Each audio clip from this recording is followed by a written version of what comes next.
Bonjour à tous et bienvenue dans notre première session de questions-réponses de Swiss. Voilà, on s'est dit tout simplement que pour nous éviter de faire des conclusions hâtives, peut-être vraiment trop hâtives, pour ce premier podcast, ce serait sympa en fait d'écouter vos questions et d'y répondre. Donc vous avez été nombreux à nous en envoyer, merci beaucoup. On a un peu fait un tri, même si vous verrez que je pense que c'est comme l'école des fans, tout le monde aura un 10 sur 10 et tout le monde verra au moins une de ces questions passer dans notre podcast. Et donc voilà, on va un peu discuter entre nous et répondre à vos différentes questions. Vous voyez, en mode Julien Lepers ici, année 90-90, j'ai mes petites fiches et un indice tout de suite chez vous. Alors, première question de Stiletto.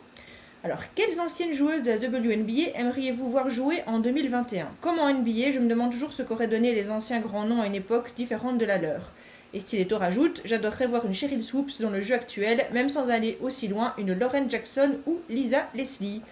Alors, écoute, on va donner la parole d'abord à Liv, honneur aux dames. Quelle ancienne joueuse à WNBA tu aimerais voir jouer en 2021 ? Je rappelle que Sue est toujours en activité, Liv.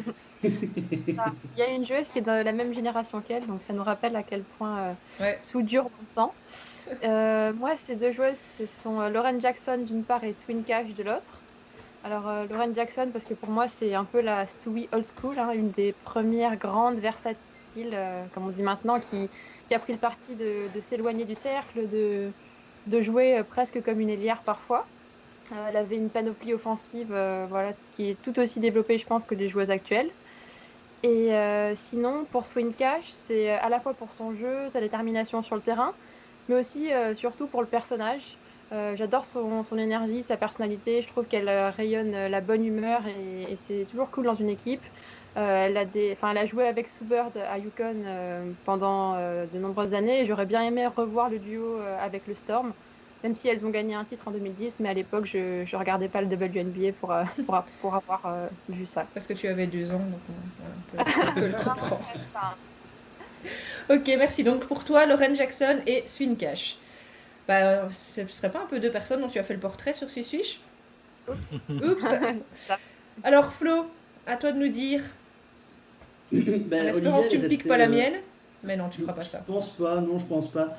Olivia, elle est restée corporate, je reste corporate aussi. Moi, j'ai vraiment envie de ramener dans la jeunesse Shamik Oldsklow. Shamik Oldsklow, je vais y arriver. Ancienne de Washington, principalement. Un pur talent, qui a sans doute manqué un peu de mental et d'un accompagnement peut-être plus sain autour d'elle pour faire la carrière qu'elle aurait dû faire. Mais elle avait fait la couverture de Slam, je pense, à l'époque. C'était la première femme à faire la couverture de Slam toute seule. C'était censé être la Giordano féminin, quoi. Elle arrivait en 98. Elle a le numéro 23, une ailière qui savait tout faire. Et comme pareil, moi j'ai vu que des highlights, des bouts de match. Pouvoir avoir des matchs en direct de l'incroyable joueuse que c'était et que ce serait encore aujourd'hui, parce que je pense qu'elle a un jeu qui peut se transparaître à toutes les époques. Donc, Shamik. Ok. Et toi, Shai? J'ai pris un parti un peu différent. J'ai pas choisi une légende et j'ai choisi une joueuse que j'ai vu jouer, mais trop brièvement. Shawnee Schimmel. Ça va pas me surprendre. Le mec regarde son décor, quoi. Voilà. Mais alors oui, c'est un peu différent parce que c'est pas du tout une légende. Elle a joué concrètement 3 ou 4 ans en WNBA. Mais en fait, le peu que j'avais vu d'elle, j'étais complètement fan. Et elle aussi, elle a eu des soucis d'ordre physique, d'ordre mental. Elle a une histoire un peu particulière. Et elle avait un jeu tellement flashy, en fait, qui serait parfait aujourd'hui parce qu'avec un accompagnement plus professionnel, vu que la ligue s'est professionnalisée, elle a un jeu hyper spectaculaire, elle a un shoot, donc elle manque un peu de défense, mais je pense que ça serait bien travaillé aujourd'hui. Et j'aurais adoré la voir. C'est une grosse frustration qu'elle ait eu une carrière aussi courte et qu'elle ait disparu. Malheureusement, je pense vraiment que si elle avait percé aujourd'hui, elle aurait pu, elle aurait pu avoir une carrière d'un tout autre niveau, quoi. Ok. Moi, j'en ai choisi 2 aussi comme Liv. Je pense que vous serez surprise d'aucune des 2 en fait. La première, c'est San Waters. Alors je sais qu'elle joue encore, mais bon voilà, on sait qu'elle est plus qu'en équipe nationale, etc. Mais j'ai vraiment un grand regret, c'est de ne pas avoir suivi la WNBA comme je la suis maintenant, à l'époque où elle y était vraiment. Et l'autre truc, c'est que j'ai toujours énormément de respect pour les pionniers, ceux qui ont un peu dégagé le terrain. Et je me dis toujours que, vous savez à quel point j'adore Emma Messman, etc. Mais on leur avait tracé une voie. Et je me dis toujours, Anne Waters, elle a tout fait, tout créé. Elle a été la première dans tout, etc. Et donc, je sais pas, je trouve que ce serait sympa de pouvoir la revoir maintenant que c'est plus médiatisé. En fait, parfois, celles qui n'ont pas connu la médiatisation, en fait, j'aimerais leur réoffrir maintenant. C'est un peu dans ce sens-là que je disais Anne Waters, parce que voilà, évidemment, c'est une légende pour la Belgique, etc. Mais quand j'ai vu l'emballement qu'il y avait pour Emma Messman, j'aurais voulu qu'il y ait la même chose, en fait, pour Anne Waters.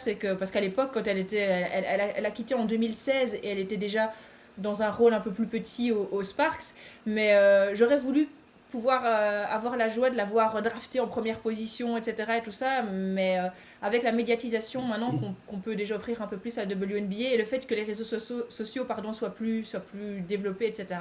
Donc ça, c'est pour le premier choix. Le deuxième, c'est simplement Becky Hammon, parce que comme pour vous, j'ai vu tous les highlights, c'est génial, etc. Mais je voudrais l'avoir crossé quelqu'un, je voudrais la voir toute petite se faufiler partout, et simplement parce que c'est une de mes joueuses préférées. Je pense qu'on est tous partis sur le concept de nos joueuses préférées qu'on voudrait revoir. Voilà, donc moi ce sera Anne Waters et Becky Hammon.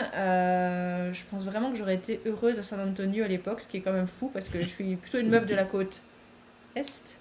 Mais voilà. Alors, merci. Deuxième question, elle est posée par quelqu'un qui a choisi comme pseudo La Star. On t'a reconnu, Léane. Alors, Liv, je me doutais que cette question tomberait, mais en même temps, la réponse, elle est vraiment attendue. Quel est le nom de ton après-shampoing, s'il te plaît, Liv? Alors, pourquoi cette petite fixette sur mes cheveux? Je sais pas. Parce qu'ils sont beaux. Non, et parce que très clairement, t'as d'un côté quelqu'un qui en a 3, t'as Shai qui en a 2, et puis t'as Flo qui en a trop. T'as un peu le juste milieu du cheveu, tu vois. Donc forcément, tu es la référence cheveux de cette équipe. Alors la réponse, c'est que j'essaie un peu de tout en fait. Dès que je finis un produit, en général, j'en essaie un autre. Mais si je peux vous donner un petit conseil, c'est la marque Palmer's. Et cette vidéo n'est pas sponsorisée. C'est spécifiquement pour les cheveux bouclés, pas mal. Pour les cheveux bouclés, d'accord. Donc oui. En gros, Léane, je pense que t'en auras rien à foutre. Mais Léane te pose une deuxième question, Liv. Enfin, on a décidé que ce serait toi qui lui répondrais. Qu'est-ce que tu penses des premiers matchs de Diamond de Shields? Bien ou bien? J'ai envie de dire que par rapport à la saison dernière, c'est forcément mieux. On est content de la revoir à un niveau qui correspond un peu plus à ce qu'on attend d'elle. Après, c'est pas forcément encore la star qu'on a annoncée.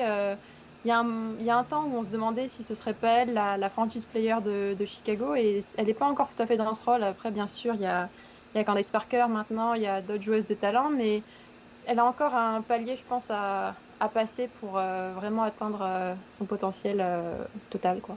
Je dirais même un palier dans les interviews, parce que si elle pouvait y mettre un petit peu plus de cœur, ça passerait bien. Maintenant, je comprends, je pense que c'était le moment où Chicago est en train de se faire remonter et que ça sentait la défaite, mais voilà. Vous avez quelque chose à rajouter sur Diamond de Shields, Flo Shai? Non, moi j'ai juste vu le match de Chicago contre nous, et j'ai tellement vu Candace Parker nous rouler dessus que j'ai pas vu les autres joueuses. Ouais, mais c'est pareil, je sais pas si c'est le bon contexte pour qu'on la revoie au niveau All-Star où elle était il y a 2 ans maintenant. Le scénario idéal, c'est si c'est une troisième option ou deuxième option offensive d'un bon niveau, mais ça pourra pas être la star là sur les deux années qui viennent, ça va être compliqué quand même. Merci. Alors Romain du compte Liberty FR, et puis Romain de la Saumonnerie de Paris. Petite question, Shai, Sabrina MVP? Alors ça dépend à quelle échéance. Ça dépend des critères. Vous savez que je suis très attaché aux critères. Cette année, ça me paraît compliqué, quoique si New York continue de faire une bonne saison, finit premier de la ligue, pourquoi pas? C'est la joueuse la plus influente, mais il y a aussi d'autres joueuses à New York qui peuvent y prétendre à l'heure actuelle, comme la MIP en titre avec Nyjah Laney. Mais à terme dans sa carrière, je pense que Ionescu elle a le profil pour être MVP parce qu'elle a le côté populaire auprès des médias, les gens l'aiment bien, elle passe bien, c'est une bonne cliente et elle a un jeu à la fois spectaculaire, productif. Elle le sera un jour, je pense pas qu'elle le sera cette année, ça me paraît compliqué parce que la saison est longue et que New York, je suis pas certain que New York tienne toute la saison comme ça. Mais oui, un jour, ce sera une MVP, ça me paraît évident. Donc c'est oui, mais pas maintenant. Oui, mais pas maintenant, voilà. Flo, Liv? Je pense pas qu'elle le sera cette année-ci. Par contre, si on arrête la saison à aujourd'hui, pour moi, elle fait partie des 3 personnes qui sont dedans avec Ben Nigel, comme l'a dit Shai, et Jonquel Jones des Connecticut, je pense. Maintenant, il y a quoi, 5 matchs, 6 matchs de jouer. On a le temps. On avait bien fait ce podcast pour éviter les conclusions Pour hâtives. éviter les conclusions hâtives, c'était ça le concept. Ouais. C'est ça le concept. Liv, t'es d'accord avec les 2 mâles? Oui. D'accord, rien de spécial à rajouter. Peut-être qu'elle pourrait faire comme AJ Wilson. Enfin bon, j'allais dire comme AJ Wilson, mais non, vu que son année rookie, elle n'a pas pu avoir le titre, elle n'a pas beaucoup joué. Mais voilà, gagner cette distinction peut-être dans 2-3 ans. Tout à fait. Deuxième question de Romain. Pizza avec ou sans ananas? Alors, je vais même pas m'abaisser à argumenter. C'est sans. C'est sans. Une pizza, c'est avec du fromage. On ne met pas d'ananas sur la pizza. Mais dans certains pays, c'est passible de trucs très graves, hein, de trucs très très. Ouais, faut pas En blaguer avec Italie, ça. En Italie, il y a des gens qui ont fini les pieds dans le béton au pied d'un pont avec ce genre de C'est choses. ça. Ouais. Liv, t'es quand même d'accord? Est-ce que tu as un sourire qui me crispe? Tu bouffes de l'ananas? Tu bouffes de l'ananas sur tes pizzas? Non, pas d'ananas dans la pizza. Par contre, ce week-end à Toulouse, je vous raconte ma vie, j'ai goûté une salade avec de l'ananas dedans et c'était très bon. Non, ça y a pas de problème. Ah oui, ça passe. Ça passe. Ouais, non, c'est bon avec un peu de jambon, tout ça, pas de problème. Là, on te parle d'une pizza. Non. Non. Parce que- Donc c'est un accord. Ok, parfait. C'est péché, Romain, c'est péché. Alors, une question de Mona qui demande qui est votre fan préféré? Mona, je te répondrai simplement ceux qui nous lisent. Voilà. Une question de Quentin. Comment gérer le problème de raquettes au Liberty? Flo, une petite idée? À la base, j'allais dire avec le retour de Natasha Howard, mais qui depuis s'est blessée, donc effectivement, c'est un peu foireux. Je pense qu'il faut assumer que t'en as pas vraiment en fait. Hein. Enfin, si, il y a Kaya Stokes, il y a Kylie Chouk qui font un peu le taf, mais on a vu sur les premiers matchs que Natasha était pas là et que New York, ils ont galopé quoi. Quand t'as Beth Nagelini, t'as des shooteuses comme Sabine Whitcomb, t'as Sabrina Ionescu, t'as pas de grande cour. Ah, mais ça c'est bien, c'est clair. Enfin, là ça a bien fonctionné jusque-là, ils ont limité la casse. Mais clairement des équipes qui les pilonnaient à l'intérieur, ça faisait des dégâts énormes. Et j'ai peur que sur la longueur de la saison, le temps qu'Howard elle revienne de blessure, Oui, tout à fait. Kia Stokes elle part à l'Euro hein, avec la Turquie. Ouais. C'est vrai. Donc là le secteur intérieur c'est Kylie Chouk qui est plus une intérieure stretch qui aime bien s'écarter et shooter. C'est pas une spécialiste de la protection de cercle. Et donc là ils vont re-signer Rachanda Gray. Voilà, c'est pas mal, c'est un peu expérimenté tout ça, mais c'est pas hyper dissuasif. Donc c'est l'inquiétude, c'est ce qui me fait dire que New York aura du mal à finir en tête de la ligue. Ça veut pas dire qu'ils ne feront pas top 4 ou top 5, hein, mais c'est une inquiétude, ouais, c'est clair. Tout à fait. Mara nous a posé une question, je pense qu'il va en intéresser plus d'un, parce qu'on nous en a déjà parlé plusieurs fois. Elle dit « La WNBA n'est pas connue pour ses horaires très friendly pour les Européens. Pas trop difficile pour le sommeil de tout regarder en live, ou alors le replay est votre meilleur ami ?» Et là, je pense qu'on va tous répondre, parce qu'on a tous des habitudes différentes, mais on va quand même là laisser peut-être l'honneur à Shai, qui est le plus sauvageon d'entre nous. Alors Shai, comment tu gères, toi? Alors moi je suis pas du tout un gars du replay, j'adore regarder en live et avoir du coup le ressenti en live et puis écrire un article dans la foulée à chaud, j'aime bien. C'est frustrant de se lever et de voir un score et de regarder le match après. Voilà, c'est un peu. Et après pour tenir, faut faire des micro-siestes avant, après. Faut pas trop dormir, faut pas dépasser les cycles trop violemment. Mais moi je suis quelqu'un du live, j'ai beaucoup de mal à regarder un match en replay, c'est pas du tout pareil quoi. Maintenant, peut-être pour vous situer, juste comme ça, vous avez les coulisses de Swissfish. Ce qui se passe, c'est qu'on a un document, un Excel partagé en gros, avec tout le calendrier, et on vient mettre notre nom quand on fait un match, et c'est comme ça qu'on décide un petit peu qui fait quoi. Et c'est vrai que moi, je sais que quand Shai met son nom, en général, j'ai effectivement l'article le matin quand je me lève. Toi, c'est quoi tes habitudes, Flo? Moi, je suis plutôt replay. Ça dépend un peu en fait. Ce qu'il y a, c'est qu'il y a des horaires très différents. Le match d'1h du matin, si je suis pas encore endormi, il est possible que je prenne le train, que je le regarde. Après, quand les matchs de la côte ouest, c'est vraiment un sale horaire, 3-4 heures du matin. Après, je suis plutôt replay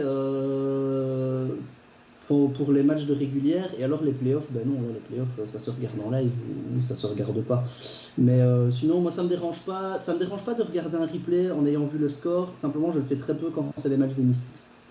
Donc souvent, là, j'ai une petite habitude le matin, premier quart-temps, et le reste du match souvent pendant ma pause midi avec le sandwich. Et si j'essaye de pas mais alors si je veux pas me spoiler, c'est 0 Twitter, 0 Facebook jusqu'à ce que j'ai vu la fin. C'est compliqué en 2021, c'est compliqué de pas se spoiler, de pas avec tous les réseaux. Avant c'était faisable, t'enregistrais ton match ou tu coupais ton téléphone, c'était réglé. Enfin, avec l'NBA, je faisais ça parfois, mais là tu peux plus maintenant, c'est fini. Et toi, Liv? Ouais. Moi, mes habitudes ont un peu changé par rapport à la première année en 2019 où je regardais quasiment tous les matchs du Storm en direct et je faisais des live tweets. Donc c'est vrai que depuis j'ai un peu arrêté. Bon, c'était sympa de voir les matchs en live, mais il y avait quand même des petits inconvénients, notamment le fait qu'on a un peu l'impression parfois d'écrire tout seul la nuit. Et surtout, c'est que je regardais uniquement les matchs du Storm du coup et j'avais pas trop d'idée de ce qu'ils faisaient du côté des autres équipes. Maintenant, j'avoue que je privilégie un peu plus le sommeil et en général, je regarde des matchs qui m'intéressent soit le matin si je fais un article ou sinon dans la journée. Et l'avantage, c'est que c'est un peu plus varié et je me concentre plus uniquement sur le Storm. Ouais. Et par contre, comme Flo, les playoffs, c'est en direct. Ok, alors moi c'est différent, c'est-à-dire que moi d'office, je me mets toujours, hein, vous l'avez déjà vu dans la liste, justement j'aime bien les matchs du samedi ou le dimanche. Parce que moi la nuit je peux pas parce que le lendemain j'ai trop de trucs à voilà je dors pas beaucoup mais vraiment le match de 2 heures ou de 4 heures c'est très compliqué donc quand il y a des matchs à 19 ou 20 heures en général j'en prends pratiquement à chaque fois un, c'est vraiment une habitude, que ce soit le samedi ou le dimanche, tout le monde sait dans ma famille que en saison, les samedis et dimanches, quand il y a des matchs, je vais les faire d'office. Et là, j'écris vraiment pendant le match. Donc ça, c'est génial. C'est que je prépare mon article, puis pendant les temps morts, en fait, je rédige, j'écris, etc. Et c'est comme ça qu'on sait poster, enfin, que je sais poster en tout cas pour ma part, les articles. Mais je pense que vous le faites aussi dans les 10-15 minutes à la fin du match. Voilà, on a fait les... Alors, c'est carrément... Moi, il faut savoir que je regarde du coup, quand j'écris sur un match, je regarde même pas le match sur un grand écran. Comme je fais les captures directement, c'est vraiment sur mon ordi, je fais les captures, etc. Par contre, ce qui est chouette, c'est que par exemple, il y a eu le cas pour un match d'un samedi. Moi, j'ai fait suite 19 et je pense que Liv faisait suite 21. Donc en fait, j'ai écrit mon article que j'ai préparé sur le Mac et tout ça. Puis après, j'ai regardé le deuxième match sur la télé parce que je sais que Liv s'en occupait. Alors pour les matchs de la nuit, ce que je fais par contre, c'est que je me lève à 5h30 le matin. Quand je sais préparer le début de l'article, je le prépare la veille avec déjà tout ce qui est choisir le nom des équipes, peut-être l'intro, parce que l'intro, ça, elle est toujours prête. Et puis le matin, en fait, j'écris pour que ce soit posté entre 7h et 7h30. J'ai parfois plus de temps quand Shai a déjà fait quelque chose. Mais moi j'ai vraiment zéro souci en fait à connaître le score parce que c'est même parfois comme ça, parfois on a plusieurs matchs, on sait qu'on ne saura pas tous les faire, en fait je regarde les scores le matin et je regarde s'il y a eu des perfs, des trucs à faire et c'est comme ça qu'on choisit le match.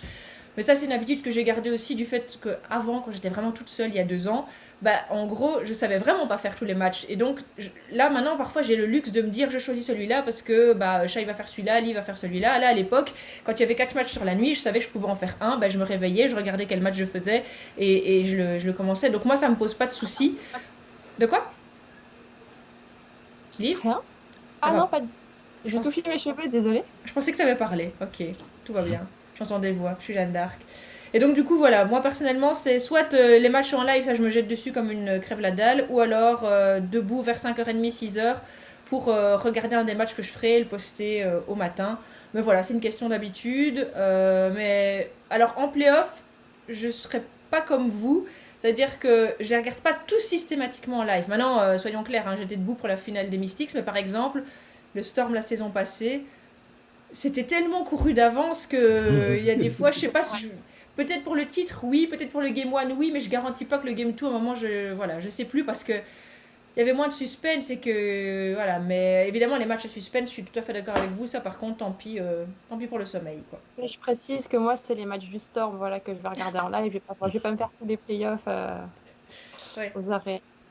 Donc voilà comment on gère le sommeil, mais on va être clair, on dort moins en saison, voilà, ça on ne peut pas mentir sauf Shai qui ne dort jamais. Alors une question de Val. est-ce que vous avez prévu une cellule psychologique pour la SSFL? Donc peut-être l'occasion de rappeler, Flo, ce que c'est que la SSFL, si vous ne savez pas encore, rapidement. C'est donc SSFL Swiss Fantasy League, donc c'est un jeu, une espèce de jeu de...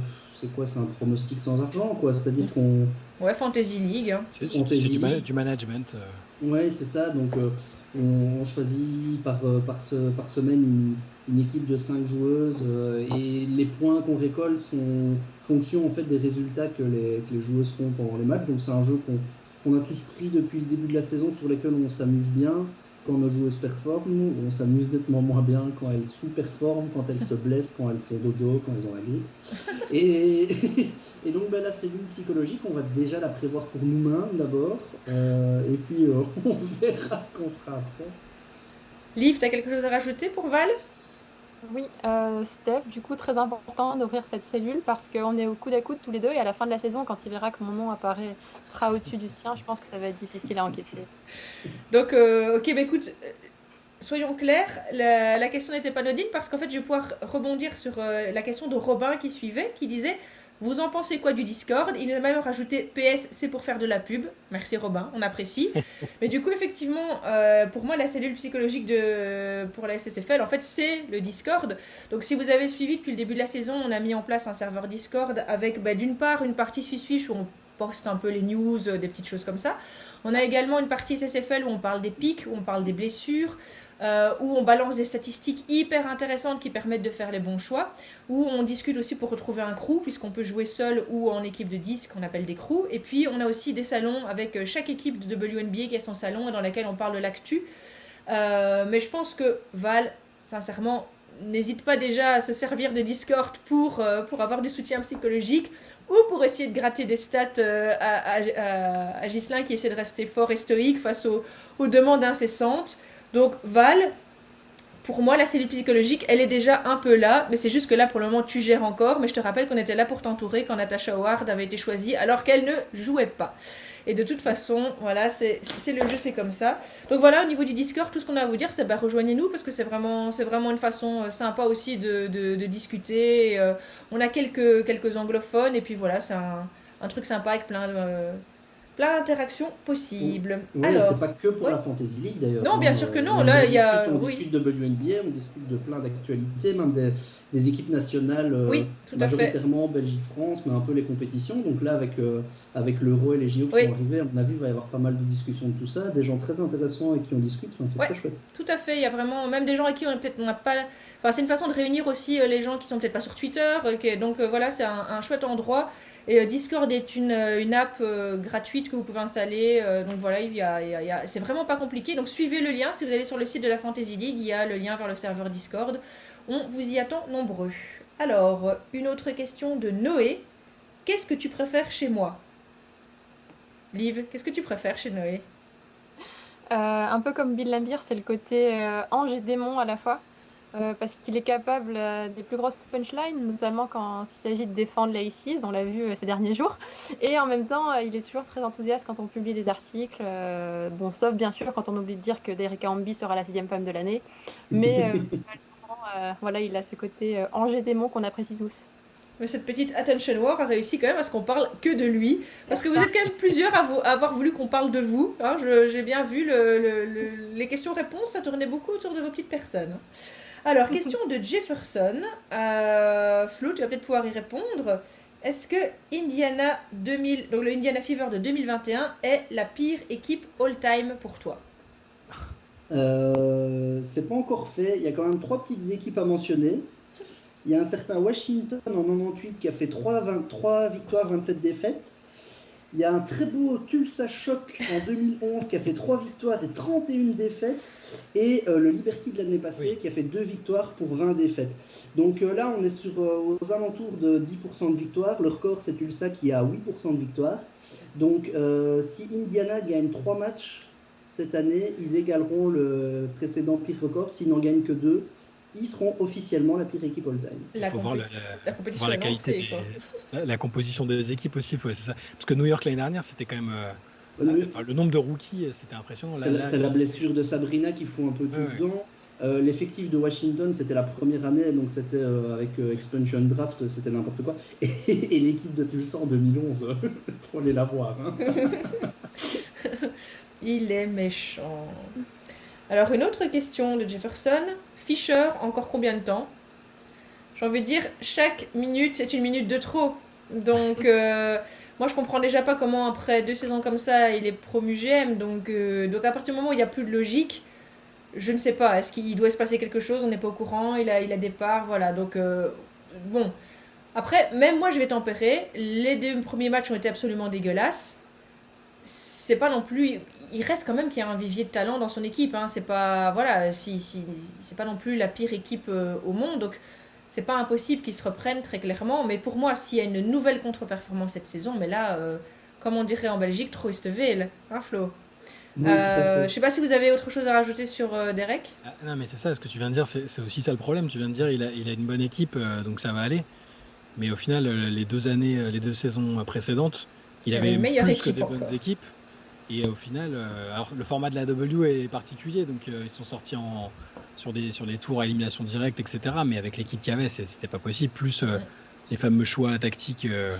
Alors voilà, on va pas reparler de Candace Parker, mais c'est le fait que Candace Parker et Chelsea Gray aient décidé de les voir ailleurs, ça, c'est pas anodin avec un coach qui est devenu GM, qui est bon, qui a du charisme, qui sait comment garder les stars, ça se serait pas produit.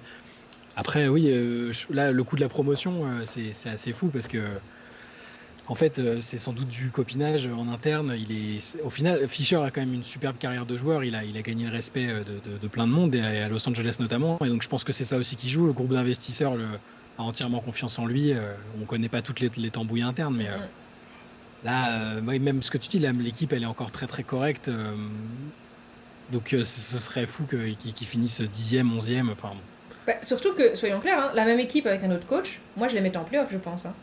C'est vraiment l'effet Fisher. Je crois qu'il y a un effet Fisher qui est négatif. Alors, peut-être que notre effet n'est pas objectif. Enfin, moi, personnellement, je peux reconnaître que vous avez vu mon t-shirt, que je pense pas être objective à la base. Moi, je traîne des casseroles avec cet homme depuis un petit moment. Et voilà, mais sincèrement, toi, Liv, t'avais laissé les Sparks en play-off. Ouais. Mais Flo et Shai, sincèrement, réfléchissez. Est-ce que la même équipe coachée par quelqu'un d'autre, vous les enlevez des playoffs? Tout dépend qui est le quelqu'un d'autre, mais effectivement, ça se discute. Et le truc, c'est vraiment que, en fait, Fisher, même en NBA, parce qu'en fait, il venait d'un poste en NBA au Knicks et ça n'a pas été probant non plus. Il n'a rien fait c'était compliqué. C'était le pantin de Phil Jackson et derrière, il n'a jamais rien fait par lui-même. Donc c'est juste que ça fait un peu, tu étais un ancien joueur très, très titré. J'irais même pas jusqu'à dire grand joueur parce que il faisait partie de très grandes équipes, mais on a un peu l'impression qu'il vit sur son CV. Mais mais ouais, je le reconnais aussi que je suis pas hyper objectif parce que j'aime pas quand des gens qui n'ont rien prouvé jouent sur leur CV et ont tous les postes et des promotions alors que c'est la cata et que les stars sont partis, quoi. Tel le qui tout double aussi. On plaisante tout le temps là-dessus, en fait. On rigole, on dit ils vont finir 10e et il va être nommé, il va racheter la franchise et derrière il est nommé gouverneur de Californie. On déconne, mais on sait pas en fait. Hein. C'est très possible.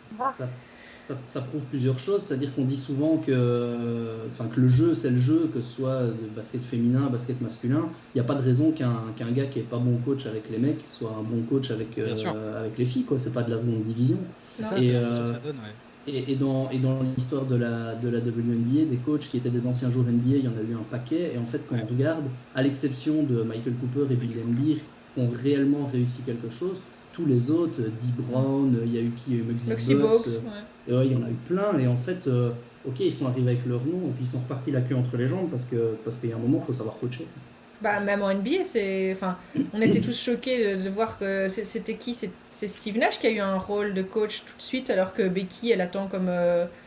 C'est pas ça qu'il y a eu cette saison? Si, en fait, oui, il a eu la passerelle. Il est pas passé par un poste d'adjoint, voilà. Où il a pas fait... Mais bon, après, là pour le coup, c'est pas le premier. C'est pas le premier à qui c'est arrivé par le passé. Il y en a pour lesquels ça fonctionne très bien. La Nash, c'est un contexte particulier. Il y a une équipe de superstars. Je suis pas sûr qu'il faille se dire parce que Nash il a le droit à ça. En fait, Becky, elle mérite tout court parce que ça fait ça fait 10 piges qu'elle est avec le meilleur coach de tous les temps et que tout le monde, indifféremment de son sexe, dit que c'est une super coach, quoi. Ouais. Donc elle mérite. J'espère que ça va arriver. Tout à fait. Alors, dernière question de Jefferson. Peut-on déjà considérer Gondrezic comme un bust, Flo? C'est un peu sévère, je trouve. Quand on voit ce qu'elle fait, bon, elle a un bras, elle shoot. On s'attendait à ce que ce soit une shooteuse, elle shoot. Elle a quand même parmi les meilleurs pourcentages de la classe de rookie. Après 4, c'était sans doute trop haut. Maintenant, bust, c'est un peu sévère, quoi. Elle fait son taf. Elle a sans doute été draftée un peu trop haut dans une draft qui a l'air quand même globalement faible. C'est pas la joueuse du siècle, il y avait sans doute mieux à faire au 4e pick pour Indiana. Maintenant, bust, non, je pense qu'elle va faire une carrière. Je pense que son physique lui attire aussi beaucoup d'attention, qui lui pose peut-être, qui sont peut-être un cadeau empoisonné, parce que quand tu reçois déjà une proposition d'avoir ta paire de baskets alors que t'as encore rien fait, je pense que ça peut... Ouais.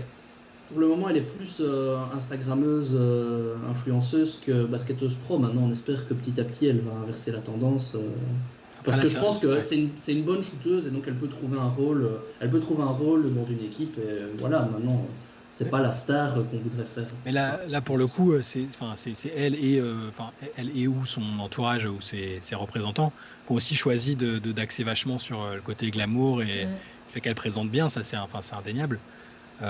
Mais pour le coup, sur les réseaux, après chaque match, elle se prend une volée de tweets de mecs qui disent, entre autres trucs désobligeants, qui critiquent sa légitimité de joueuse et qui disent que Indiana l'a prise juste pour son physique et sur le potentiel marketing.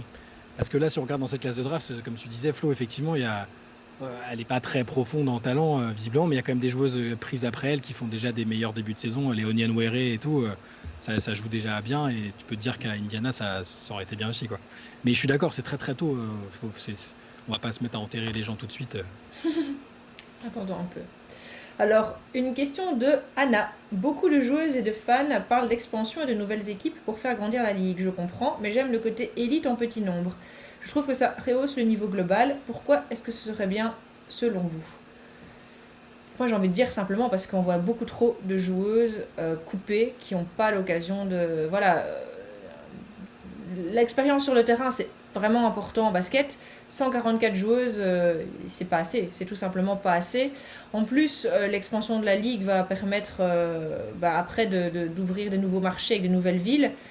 Donc moi je vois vraiment pas de côté positif à vouloir rester dans des petits avec 12 équipes. Vraiment, je vois pas ce que ça pourrait apporter, parce que ok, l'élite, mais là on peut, 144 c'est plus élite, c'est juste injuste et on passe à côté, à mon avis, de très très bonnes joueuses qu'on voit pas évoluer. Donc voilà, c'est vrai que c'est sympa parce qu'on connaît du coup un peu tout le monde, hein. Là je me rends compte, la dernière fois je passais dans même limite les 11e et 12e, je connais pas les 11e et 12e joueurs de NBA, je les connais de WNBA, c'est parce que je suis beaucoup plus à WNBA, mais voilà, c'est clair que on connaît beaucoup plus de gens maintenant. Je sais pas si vous êtes d'accord avec moi, est-ce que vous pensez que le côté peu d'équipes et donc élitiste peut être quelque chose de positif pour la ligue? En fait, oui, ce serait génial qu'il y ait plus d'équipes. Juste, j'aimerais qu'il n'y en ait pas autant qu'en NBA, en fait. Je suis assez d'accord. Si j'ai bien sur la question que tu as lue, il y a le côté densité de talent que j'aime beaucoup sur le fait que c'est vraiment les meilleurs qui sont là. Et au final, il y a peu d'équipes qui font du tanking comme en NBA, où même si le problème se règle un peu maintenant. Là en W, il y a très peu d'équipes qui se disent on va sacrifier 2, 3, 4 ans et puis on verra, quoi. Par contre, oui, là c'est trop peu et il y a trop de joueuses qui restent sur le carreau et qui n'ont pas le luxe comme les mecs de faire carrière en Europe pour des très très gros salaires. Les filles qui sont pas prises, en général, soit elles arrêtent, soit elles tentent le parcours en Europe, mais c'est compliqué. C'est pas non plus au niveau paye, c'est pas pareil et c'est très difficile. Il n'y a pas la J-League non plus pour se former compenser. En fait. Ouais, c'est ça. Et comment dire, moi en fait plus d'équipes, parce que ce serait génial pour ces choses-là et pour développer pour développer les marchés. Mais ça commencerait déjà. Je pense qu'il faudrait déjà commencer par augmenter le nombre de spots dans les rosters, en fait. Parce que là, on voit pas de beaucoup forcément, mais peut-être 2 places de plus, parce que tu te retrouves à devoir couper des filles qui t'auraient été utiles à la première blessure venue. Là, t'as des Connecticut, elle joue à 8 ou 9 sur les matchs, c'est compliqué, quoi. Oui, tout à fait. Et du coup, Anna continue avec une autre question. Et dans quelle ville est-ce que vous aimeriez voir de nouvelles franchises ou d'anciennes revenir? Flo? Moi, je pars du principe d'une expansion à 4 équipes. Parce que je trouve que, donc, t'en parlais pour le moment, c'est vrai que c'est une petite bulle où il y a une énorme densité de talent. Et plus tu vas agrandir la bulle, et plus la densité risque de. L'espèce de tension de talent qu'il y a. Mais du coup, l'agrandir un petit peu, je pense que ça permettrait de garder quelque chose de très compétitif. Mais tu aurais une ligue à 16 équipes, il y aurait quelque chose qui serait encore très chouette, je pense. Parfait. Et je sais pas, moi j'aurais envie de voir d'abord des gros marchés de basket. Je pense à Philly. Ouais. Et je pense à la baie de San Francisco. Ouais. Qui sont vraiment des endroits où il y a des purs publics avec des grosses équipes. Le Canada, les Raptors ont prouvé en NBA qu'il y avait un vrai terrain au Canada, parce qu'en plus quand tu as une équipe au Canada, tu n'es pas suivi par une ville, tu es suivi par un pays complet. Ouais. À Vancouver, ils supportent les Raptors aussi. Et donc après, mettons-la à Montréal pour qu'on ait des interviews en français peut-être. Et la dernière, c'est ramener une ancienne franchise.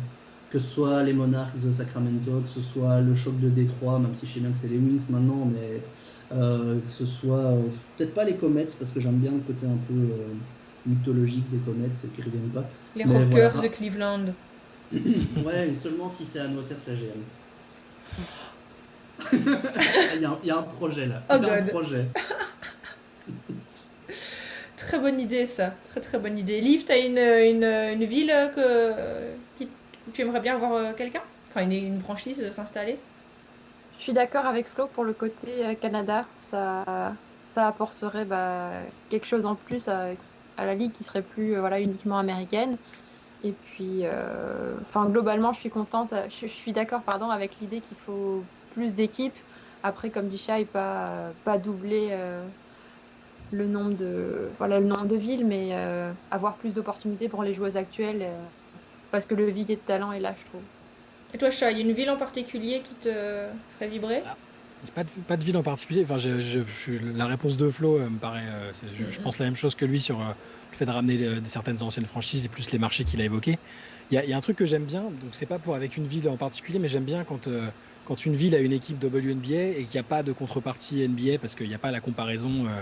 Donc ça pourrait être n'importe quoi, un truc où une franchise défricherait un marché et deviendrait l'équipe référence du coin, quoi. Je dis n'importe quoi, Nebraska quelque chose. Là, Las Vegas, il n'y a pas encore d'équipe NBA, c'est intéressant. On peut penser à plein d'autres trucs, hein, mais voilà, un truc où il n'y aurait pas sans cesse la comparaison avec les mecs qui est tout le temps insupportable. Ouais, c'est vrai. Alors, une question de Christine. Savez-vous pourquoi les femmes jouent 10 minutes par carton au lieu de 12? Flo, toi qui aimes les règles en tout genre, tu dois savoir ça. J'ai fait des recherches. Alors j'ai fait des recherches très rapides, 5 minutes dans la journée, parce que on fait un petit point historique très rapide.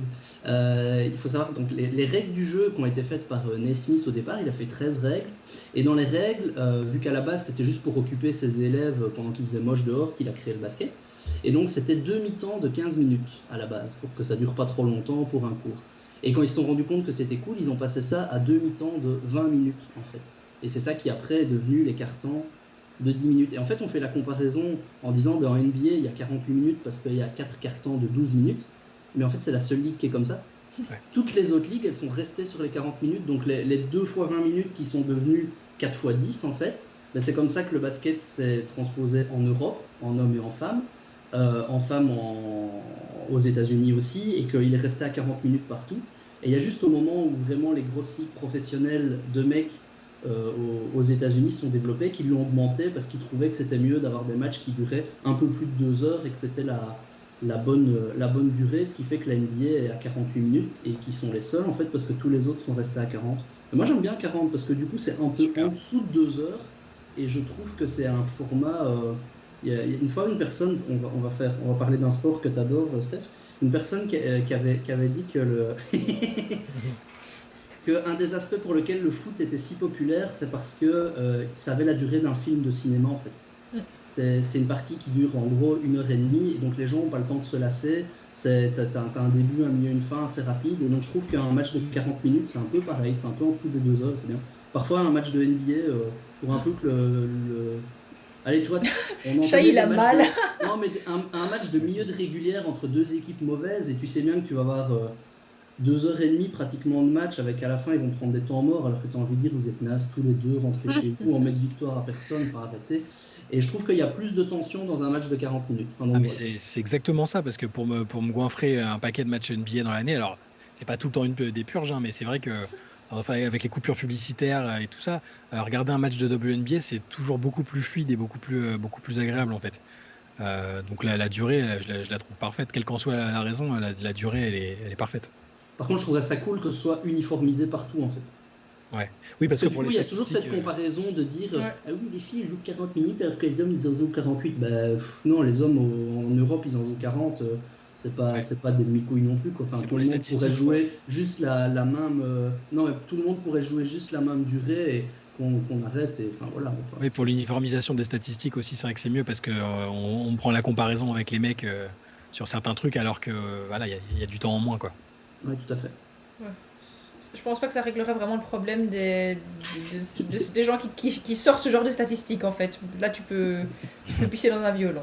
Deuxième question de Christine. Écoutez-vous toutes les parties? Je suppose que c'est tous les matchs. Et donc non, on peut pas les regarder tous. Donc comme on l'a expliqué tout à l'heure, on a notre petit Excel et on se les dispatche. Et par exemple, voilà, le Dallas, c'est Dallas-Atlanta cette nuit, hein, Shai? Ouais, c'est Je ça. pense qu'on va en profiter peut-être pour faire dodo cette fois-ci parce qu'il y a voilà, 3 gros matchs qui arrivent maintenant. Comme personne, pour donner un exemple très concret sur la popote, comme on s'est pas mis dessus, par contre, si demain, moi je me lève et que je vois que Riquet a claqué un record de franchise ou quelque chose comme ça, il est probable qu'alors j'écrive dessus dans la matinée. Et bon, je me dis que dans le fond, tout le monde acceptera que ça n'arrive pas à 7h du matin. Mais donc non, c'est impossible de regarder tous les matchs. D'abord parce qu'on a tous une vie, un métier à côté. Enfin, certains c'est le métier, mais pas vraiment en fait. C'est ça qui est compliqué. Après, je pense que à nous quatre, à l'exception de 5-6 matchs de. Allez, je dirais Non, on peut-être couvre un pratiquement. À nous Fever 4, on couvre Atlanta. presque tout. À nous 4, je pense qu'on les voit pratiquement tous. Hein, mais Ouais. après, moi, je sais bien que sur la. Il y a quoi? Il y a 200 matchs sur une saison à peu près? Je crois que moi, je vais peut-être en regarder une cinquantaine. Je vais regarder tous les matchs des Mystics et je vais regarder quelques grosses affiches. Ou alors parfois. Et tu vois, par exemple, la dernière fois, Dallas-Seattle, j'avais pas prévu de le regarder. Et puis, je vois que c'était juste un match de fou. Ben, je l'ai fait en replay parce que pour le voir. Et donc, l'un dans l'autre. Ce qui fait que je pense qu'à nous quatre, on les voit quasi tous. Mais... Et comme on a les cerveaux interconnectés, ce que l'un sait, l'autre le sait. Et ça marche très bien comme ça. Alors, question de Quentin. Quelle est la plus grande franchise de l'histoire de la WNBA et pourquoi Minnesota? Alors, comment te dire, Quentin? En tout cas, personnellement, ce ne sera pas Minnesota, mais en fait, j'arrive pas à trouver, moi, la plus grande franchise de l'histoire. J'ai vraiment du mal, en fait. Comme j'ai du mal à le faire aussi, même en NBA, pour moi, c'est vraiment des périodes et des époques et des cycles. Mais je peux pas dire que. Voilà. En fait, je pourrais peut-être même plus le faire en NBA qu'en WNBA parce que. En NBA, j'aime déjà beaucoup plus de monde, donc je suis beaucoup moins sectaire. Et clairement, tu peux pas ne pas parler des Comets à un moment, tu peux pas ne pas parler du Storm, tu peux pas ne pas parler de Minnesota forcément. Mais moi personnellement, je ne saurais pas choisir une équipe. Je sais pas de votre bon, Liv. Vas-y. J'allais dire que tu as fait la réponse raisonnée et sage. Ouais. Et moi, des fois, j'aime bien être un peu diabolique. Donc, je voulais dire que si le Storm déjà gagne cette année, ce qui n'est pas sûr, bien sûr, la franchise deviendrait la première à avoir 5 titres dans son histoire. Et sinon, par rapport à la comparaison avec Minnesota, dont Quentin parlait, ce qui est drôle, c'est qu'avec ces deux équipes, on a deux modèles totalement différents. On a d'un côté Minnesota qui a eu vraiment une décennie dorée au cours de laquelle elles ont tout dominé. Même si, bien sûr, voilà, il y a eu quelques... C'était pas tous les ans qu'elles gagnaient, mais on voit l'idée.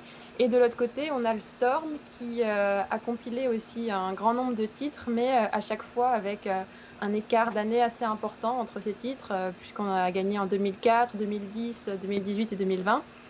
Et voilà, ce sont deux styles différents. Après, moi, ce que j'apprécie avec le Storm, c'est le côté régularité au plus haut niveau sur une longue période.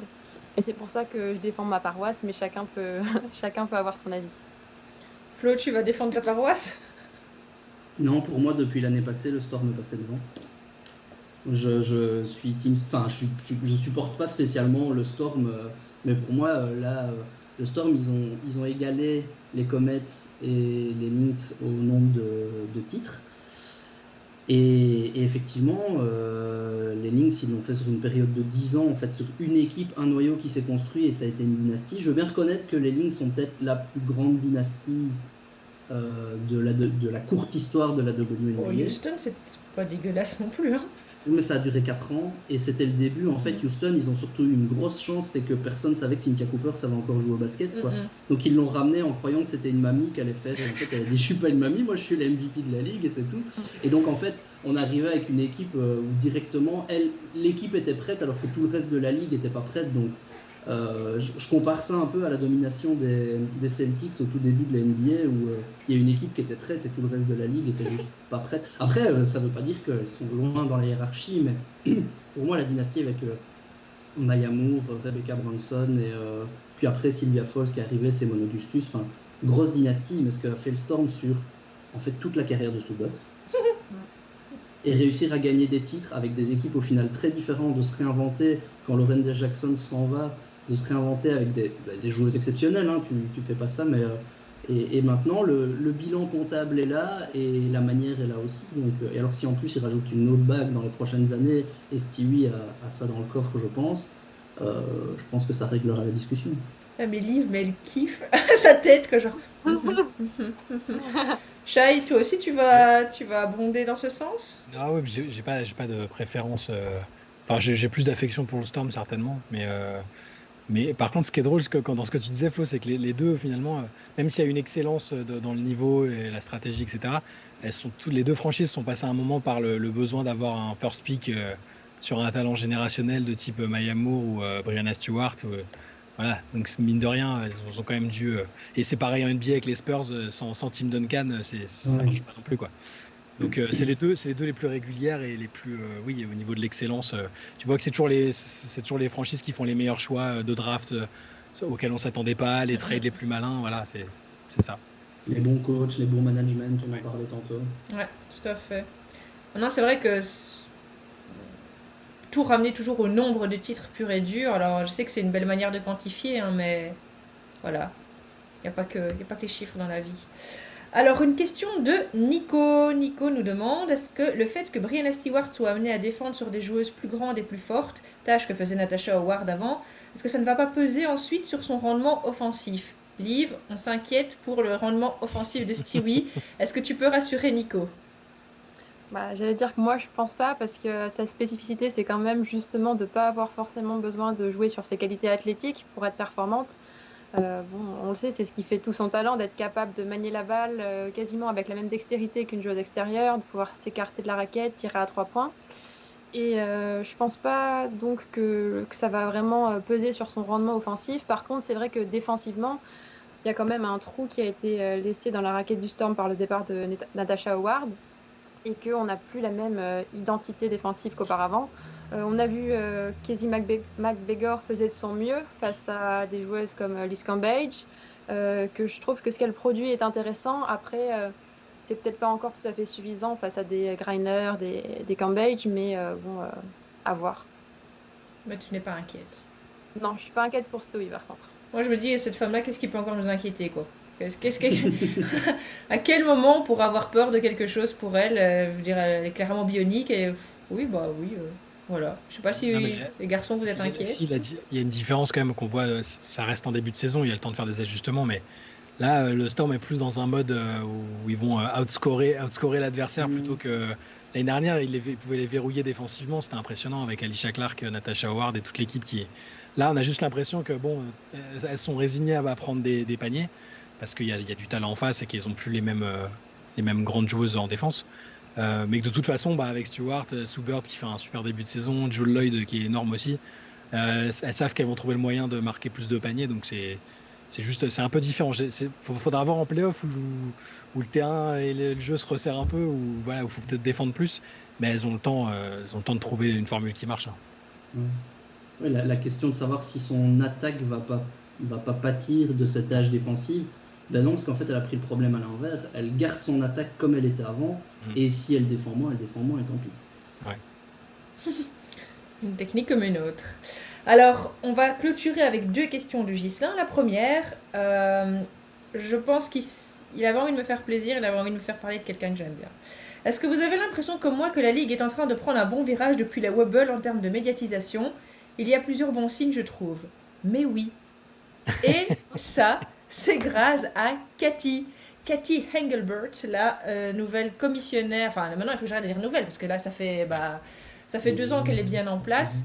Mais j'ai vraiment l'impression qu'on avait listé toute une suite de problèmes dans la Ligue et qu'elle est en train vraiment de les traiter un à un. Vraiment, elle a sa to-do list, elle a fait OK, problème avec les salaires, allez, nouveau CBA, c'est parti. On se plaignait d'avoir les problèmes parfois de tout ce qui est suivi mental, etc. pour les joueuses. Elle a aussi fait quelque chose au niveau même congé de maternité. Et puis on a beaucoup râlé à propos des maillots. On a maintenant des maillots qui sont carrément plus beaux que ceux de la NBA pour certains. Et ça, c'était vraiment royal. Alors, elle a rajouté aussi par rapport au... Voilà, on le sait, on va le répéter parce qu'on ne le répétera jamais assez. Les joueuses de WNBA ne demandent pas à être payées comme les joueurs NBA. Elles demandent d'avoir le même pourcentage de revenus de la Ligue qui soit consacré à leur salaire. Parce que voilà, on n'est pas débile, on a bien conscience que la WNBA ne génère pas le même revenu que la NBA. Mais c'était pas normal avant que la WNBA ne reverse que 30% de ses revenus dans des salaires. Il fallait arriver aux 50% plus ou moins, ce qui a été fait. Et donc, Cathy Engelbert a aussi trouvé des parades comme le tournoi du commissionnaire, enfin de la commissionnaire qui a lieu cette année. Et donc, si vous avez un peu compris le concept, ce sont des matchs de saison régulière qui comptent pour le tournoi. Et à la fin, en fait, les 2 équipes qui ont les meilleurs pourcentages dans ces matchs-là vont s'affronter à la reprise le 12 août. Et il y aura un prize money de $500,000 qui va être partagé. Donc, en fait, une autre façon de rémunérer les joueuses. Et donc, voilà, il y a vraiment un travail qui est fait de la part de la Ligue pour ça. Alors, on peut remarquer aussi que il y a eu encore plein d'autres petites choses qui sont faites. Moi, je pense que maintenant, dans les trucs peut-être qui peuvent être faits dans les... C'est du détail, mais ça pourrait être sympa d'avoir les matchs de pré-saison déjà télévisualisés ou en tout cas diffusés. Parce que voilà, ça c'est quelque chose d'intéressant et c'est toujours un peu frustrant pour nous, fans de la Ligue, de savoir que ça se joue, mais on peut rien voir. Alors qu'en NBA, on se tape même les Summer League et un peu tout ce qui peut exister. Donc voilà, ce serait vraiment un truc chouette. Mais donc, Ghislain, pour faire bref, oui, franchement, le virage, il est énorme. Et j'ai l'impression qu'elle fait vraiment beaucoup de choses comme il faut. Aussi, savoir donner la voix aux joueuses par rapport aux revendications sociales qu'elle soutient tout le temps. La Ligue, j'ai l'impression que pour le moment, la Ligue ne fait pratiquement aucun faux pas en termes de communication. Je pense qu'on en avait relevé un la saison passée, on a dit ça aurait été mieux de faire ça et je m'en souviens même plus vraiment, mais le nombre de fois où on s'est dit waouh, voilà. Donc très clairement, pour moi, on est vraiment effectivement dans un tournant avec pas mal de très bonnes choses qui se passent. Je sais pas si vous êtes d'accord avec moi. Si, ouais, juste pour ajouter à ce que tu disais, le fait que d'anciennes joueuses commencent à arriver pour s'impliquer dans les franchises. Renée Montgomery qui participe au rachat d'Atlanta après avoir viré l'ex-propriétaire, c'est un bon signe aussi et je pense que la Ligue et la commissionnaire encouragent vachement ça. Et c'est aussi un signe que ça va dans le bon sens, que les anciennes joueuses aient des postes, que ce soit Tamika Catchings en GM ou d'anciennes joueuses qui soient impliquées dedans, quoi. Que ce soit pas cliché du mâle blanc qui est propriétaire, GM, coach, voilà. Ça, c'est aussi un point positif, je trouve. Oui, mais la situation d'Atlanta, en plus, l'histoire qu'il y a eu avec Kelly Loeffler, ça a été aussi assez révélateur parce que à ce moment-là, quand elle, qui était quand même sénatrice propriétaire et donc qui avait du poids, enfin sénatrice républicaine, à ce moment-là, le président était républicain aussi. Et donc, on aurait pu croire qu'une ligue qui, soi-disant, doit faire ses preuves, a du mal à être rentable et tout ça, elle aurait un peu plié. Et en fait, non, Cathy Engelbert et la ligue est restée très ferme sur les positions et les valeurs de la ligue et dire non, on défend ça, on soutient nos joueuses. Et entre guillemets faire face à une des propriétaires de la ligue. Donc ça, c'était quelque chose qui était vachement bien et qui soutient les joueuses dans toutes les défenses des mouvements sociaux qu'elles font aussi. Alors ça plaît pas à plein de gens, mais je pense qu'au moins il y a une cohérence complète au niveau des valeurs d'inclusion et de progressistes de la ligue. Et alors il y a tout ce qui est autour, parce que tous les côtés qu'on voit un peu moins, qui sont un peu plus techniques, financiers, à savoir que Ben, oui, on veut rétribuer les joueuses, mais ça veut dire aussi augmenter les revenus de la ligue. Et les revenus de la ligue, il ne faut pas juste se tourner les pouces en attendant que les revenus augmentent, quoi. Il faut investir. Enfin, on a Jefferson qui avait écrit de très bons articles là-dessus. Et à la sortie, c'est une ancienne PDG, CIO de Deloitte, qui est une boîte justement qui est active dans aussi tout ce qui est la numérisation et tout ce genre de choses. Et donc, elle n'est pas née de la dernière pluie. Elle a fait des partenariats. Il y a Google qui est arrivé très récemment par rapport à ça. Elle a mis en place un système de partenariat, en fait, qu'elle a vraiment des partenaires privilégiés qu'elle a été chercher, qui sont costauds. Ouais, c'est pas n'importe qui. Il y a plus de matchs qui sont diffusés déjà. Donc, et on voit bien, ici, on a eu les chiffres il y a un jour ou deux, les audiences sont en hausse, quoi. Donc, tout ça, il y a des matchs qui vont aller sur Amazon Prime. Enfin, c'est des trucs qui sont très. Première ligue féminine sur ça. C'est pas juste. On essaye de pleurer chez ESPN, ils veulent pas de nous, mais c'est pas grave, on va passer par ailleurs, quoi. Si la Twitter, Facebook aussi, qui ont donné des super résultats la saison passée. On a des tops de la nuit, des highlights. Ouais, ça, il y en a vachement. Moi, je pensais qu'on en aurait systématiquement. Ils sont très bons. Après, je vais pas faire la fine bouche. On en a déjà eu. Mais l'autre jour, pendant les playoffs NBA, aux pauses, il y a eu des highlights WNBA qui sont passés aussi. Donc voilà, c'est toutes des choses qui... Enfin voilà, ça se fait petit à petit. Mais je pense qu'elle avait déjà tout ça en tête dès qu'elle est arrivée. Moi, je trouve que petit à petit, en 2 ans, ce qu'elle a déjà fait, c'est mortel. Je pense qu'il y avait déjà des choses qu'elle voulait mettre en place en 2020. Et la Webble a fait que... le Covid et tout ça ont fait qu'elle a juste fait ce qu'elle a pu juste pour qu'il y ait une saison. Et ce qu'elle a pu, c'était énorme. C'était énorme. Franchement, c'est ce que j'allais rajouter. Moi, la saison dans la Webble, pour moi, c'est une masterpiece.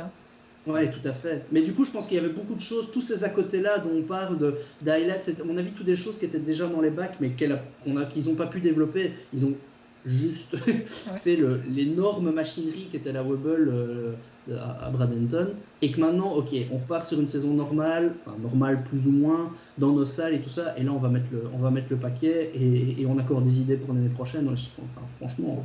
Liv, t'as envie de tempérer ou t'es d'accord avec nous ?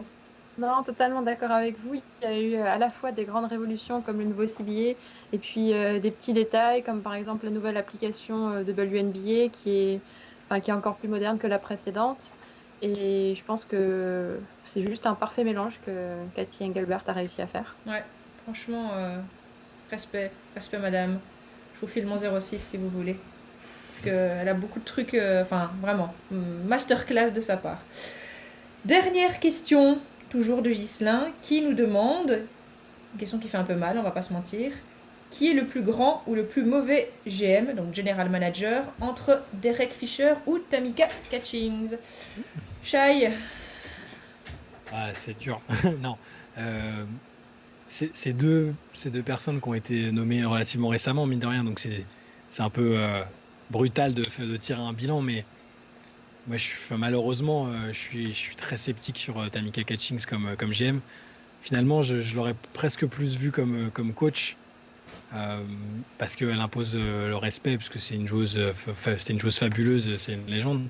Les premiers trucs qu'elle a fait sont... En fait, il y a des trucs intéressants parce qu'elle a réussi à faire en sorte que Julie Allemand, l'année dernière, par exemple, soit importante dans l'équipe. C'était un de ses choix. Elle en parlait souvent. Elle disait qu'elle la trouvait vraiment impressionnante. Et à côté de ça, la ligne directrice me paraît pas hyper claire.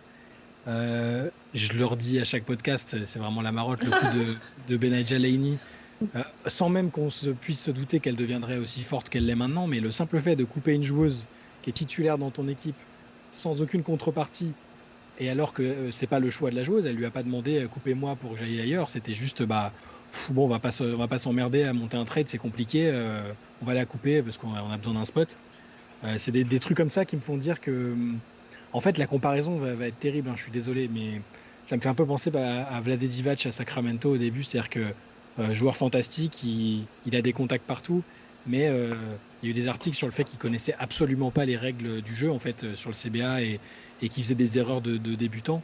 Je vais pas non plus m'avancer à dire que c'est forcément ça avec Tamika Catchings, mais il y a des petites choses comme ça. Et là, le coup de la draft aussi, la draft 2021, il y a quelques interrogations aussi, donc je sais pas. Fisher, c'est un autre problème. Il y a le fiasco de ne pas avoir réussi à garder Candace Parker, alors que visiblement sa priorité était quand même de rester. Ça se vaut, hein. Pour l'instant. Après, Tamika reste devant juste pour sa carrière de joueuse et pour le respect qu'elle inspire. Il suffit de voir son discours Hall of Fame, ça fout des frissons. Tout ce qu'elle a vécu en carrière, donc je la mettrais quoi qu'il arrive au-dessus, quel que soit le job. Même si tu me demandes quel est le meilleur concierge de l'équipe entre Derek Fisher et Tamika Catchings, je mettrais Tamika, mais je suis malheureusement très très très très sceptique sur ce que ça donne à Indiana. Moi, j'ai aucune idée si je suis objective dans ce que je dis, mais je trouve que on reproche à Tamika de pas réussir à relever une franchise moribonde, et de l'autre côté, t'as quelqu'un quand même qui tue une franchise enfin, donc. Ok, elle fait des mauvais choix, c'est compliqué, mais elle est dans un marché dégueulasse. Que elle seule en tant que joueuse avait réussi un peu à relever. Elle n'a pas la double casquette non plus. Donc après, je cherche pas à tout près à la défendre, j'étais pas là, mais tu sais pas, peut-être que Marianne Stanley lui a dit à un moment non, mais moi, Beth Nadja, il n'y a pas moyen, etc. Et que à partir de là, oui, elle aurait pu monter un trade, mais comme Beth Nadja n'était pas ce qu'on connaît maintenant, elle s'est dit c'est pour récupérer 3 packerettes, je m'en fous. Mais tu vois, elle n'a pas la double casquette. Là, Derek, il a plus d'excuses. Je parlais tout à l'heure d'un kit ou double et c'est ça. Là, le mec, tu peux pas dire « Oh, j'avais les mains liées ». Non, là, c'est ta carte blanche, mec. Tu peux faire ce que tu veux et t'es vraiment en train de démembrer cette équipe devant tout le monde, comme ça, tranquillement. Et donc, franchement, je comprends parce que t'es déçu parce que t'aimes bien Tamika et que je pense qu'en fait, t'avais beaucoup plus d'attentes envers Tamika parce que tu te dis « Elle est tellement géniale comme joueuse, elle va cartonner ». Et que t'avais peut-être moins d'attentes envers Derek Fisher parce que lui, il venait des Knicks qu'il avait aussi un peu démembré avec Jackson. Mais du coup... Franchement, sincèrement, ce qu'il fait, pour moi, est pire. Je veux dire, les fans du Fever doivent pas haïr Tamika. Non. Comme, voilà, c'est... Enfin, elle n'arrive pas à sortir Indiana du marasme, on en est bien conscient. Mais est-ce qu'il y avait vraiment une solution? Enfin, voilà, j'ai plus de pitié pour cette situation. Non, mais t'as raison, c'est juste pour ça. C'est pour ça que je disais que ça faisait trop peu de temps qu'ils étaient en... Parce que même Derek Fisher, il est GM officiellement que depuis l'été dernier. Hein, depuis la rentrée, donc... voilà. Après, Tamika, elle a repris le bébé l'année passée, donc elle a eu le temps de faire des choses et tout n'est pas catastrophique. Hein, et je m'attendais pas à ce que Indiana joue le titre ou soit. C'est juste, c'est plus des interrogations, des trucs qui me paraissaient un peu évidents et sur lesquels elle est passée à côté. Mais après, voilà, t'as raison, Fisher, c'est l'ensemble de son œuvre qui est compliqué. Surtout que c'est ce que tu as mentionné avec quand même, moi je trouve une circonstance atténuante énorme pour Tamika que Derek n'a pas. C'est que Derek, il est à Los Angeles. Ouais. Enfin, je veux dire, c'est Los Angeles, normalement, même avec un projet sportif un peu moyen, tu présentes les palmiers, les cocotiers, Hollywood, enfin voilà, tu vas être dans le bureau pas loin, si tu veux, je te montre, on va aller dans le bureau de Magic Johnson, on va discuter, enfin voilà, il y a un côté paillette, t'attire, tu peux faire de la télé un petit peu, il y a plein de choses qui se passent. Indiana, il se passe quoi? Il se passe rien du tout, quoi. Ils ont un beau pont. J'ai découvert ça il y a pas longtemps. Ils ont un très beau pont. Et parce qu'on parlait de la draft de Tamika, mais on va pas revenir sur la draft de Derek, c'est une masterpiece aussi. Hein. Enfin voilà, après on va dire qu'on s'acharne sur Derek Fisher, mais on nous pose des questions. On nous pose des questions. Les deux sont assez bof. Maintenant, moi je me dis aussi, c'est que Tamika, elle se dit peut-être que si elle avait trop bien drafté, eh ben, peut-être que l'équipe allait remonter et elle préfère être bien placée au draft de 2023-2024. C'est le process. Et toi, Liv, si tu dois choisir? Rien à ajouter, vous m'avez convaincu, mais je l'étais déjà pour mettre Tamika bien dessus. Ça va, on a l'honneur est sauf. Voilà, on clôture notre première séance de questions-réponses. Merci d'avoir posé vos questions. On espère qu'on y a répondu de la meilleure des manières. On vous remercie pour votre fidélité et pour votre suivi sur les réseaux sociaux, Facebook, Twitter, Instagram et sur Discord. Si vous n'y êtes pas encore, on vous y attend. On refera sans doute une session de questions-réponses prochainement. D'ici là, à mon avis, le prochain podcast sera peut-être un peu plus classique. On aura l'occasion de tirer des premières conclusions, du coup peut-être un peu moins hâtives que si on avait dû le faire maintenant. On vous dit à très bientôt. Salut, salut!